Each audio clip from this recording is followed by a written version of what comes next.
सभी भक्तों को जय श्री राधे, जय श्री कृष्णा। तो भागवती गंगा में आप सभी लोगों का फिर से हार्दिक स्वागत, अभिनंदन। तो भक्तों, आज का जो प्रसंग रहने वाला है वो बहुत मार्मिक प्रसंग है। ये भोले बाबा की अमर कथा है। जो इस कथा का पवित्र मन से श्रवण करता है, भोले बाबा उसके हृदय में प्रवेश कर जाते हैं महाराज। जैसे कि भागवत की कथा में भी कहा गया है, सदा सेव्या सदा सेव्या श्रीमद्भागवती कथा, यस्य स्मरण मात्रेण हरिश्चित्तम समाश्रयेत्। क्या कहा है महाराज? सदा सेव्या श्रीमद् भागवती कथा, कि इस श्रीमद् भागवती कथा का सदा सेव्या हमेशा सेवन करो, हमेशा सेवन करो। महाराज कब तक इसका सेवन करे? दिल्ली में किया, हरिद्वार में किया, वाराणसी में किया, हर जगह तो इस भागवत की कथा को सुनते हैं। कब तक इसका सेवन करे?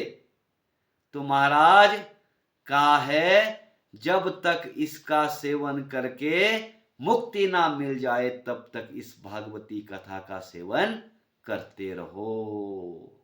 इसका सेवन करने से, भगवान का स्मरण करने से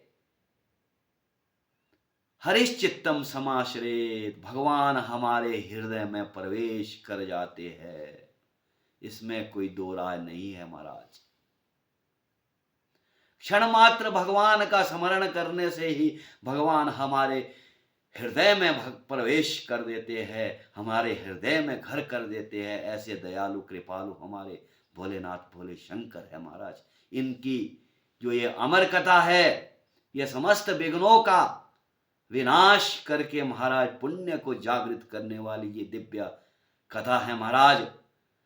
तो आप सभी लोगों से मेरा निवेदन रहेगा कि आप ध्यान पूर्वक इस भोलेनाथ की अमर कथा का स्मरण करें, इस कथा को सुने। महाराज इस कथा को सुनने से आपके भीतर ज्ञान, भक्ति और वैराग्य कूट कूट कर भर जाएगा और भगवान भोलेनाथ आपके सभी कार्य को पूर्ण कर देंगे महाराज। तो महाराज बात कैलाश पर्वत की है, जहां राधा रानी और शुकदेव महाराज जी है। तो महाराज राधा रानी शुकदेव महाराज जी से कहती है कि हे शुकदेव मुनि, आप पृथ्वीलोक में जाए और जन जन में श्रीमद् भागवत कथा का प्रचार व प्रसार करे। महाराज राधा रानी का ये शुकदेव जी के लिए ये आदेश था।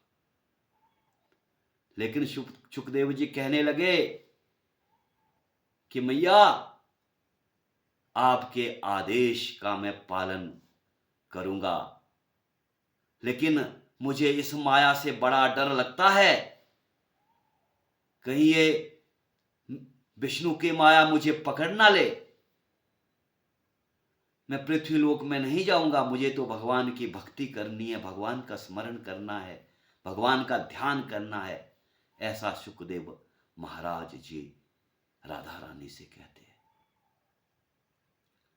लेकिन राधा रानी कहती है कि शुकदेव, आप पृथ्वीलोक में जाए और भागवत धर्म का प्रचार व प्रसार करे। मैं तुम्हें आश्वासन देती हूं कि विष्णु की माया तुझे, तेरा कुछ भी नहीं बिगाड़ पाएगी। तो महाराज शुकदेव महाराज जी पृथ्वीलोक आते हैं महाराज। एक शुक पक्षिणी के गर्भ में आते हैं महाराज, और वो शुक पक्षिणी अपने पुत्र को जन्म दे करके महाराज वहाँ से चली जाती है। तो शुक पक्षी कैलाश पर्वत में रहता है महाराज। एक दिन की बात है महाराज कि नारद मुनि इस धरती पर विचरण कर रहे थे, घूम रहे थे, क्योंकि नारद मुनि एक जगह कभी टिकते तो नहीं, हमेशा घूमते ही रहते हैं महाराज। क्योंकि जो संत लोग होते हैं वो दूसरों के लिए जीते हैं महाराज, अपने लिए नहीं जीता संत, संत जीता है दूसरों के लिए। जैसा कि कहा है महाराज, तरुवर फल नहीं खात है, सरवर पियत न नीर, परमार्थ के कारणे संत धरा शरीर।